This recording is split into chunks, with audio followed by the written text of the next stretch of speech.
ल आजको प्रश्न रहेको छ नेपालको 7 वटा प्रदेश र नेपालको 7 वटा प्रदेशलाई आज हामी सबभन्दा सजिलो फर्मुलाबाट पढ्छौं। त्यो फर्मुला के रहेको छ लेखौं है।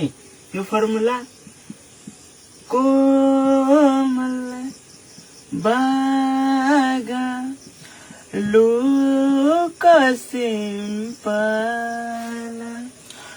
कोमल बागा लोक सिम्पला हो।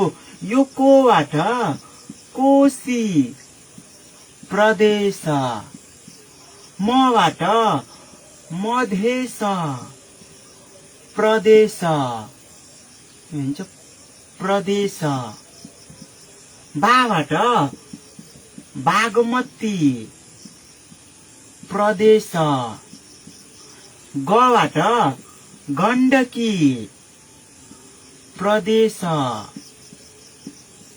लुबाट लुम्बिनी प्रदेश,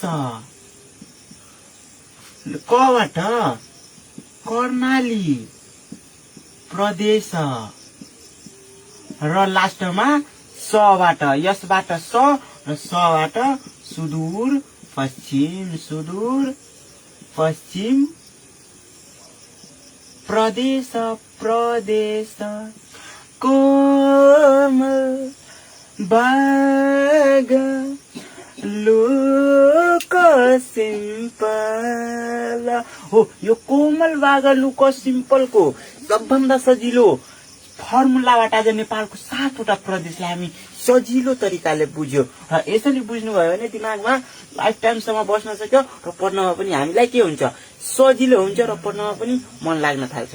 आजको क्लास कस्तो लाग्यो? राम्रो लाग्यो भने आइडीलाई फलो गर्नु होला। आजको लागि यतिकै, धन्यवाद। जय नेपाल।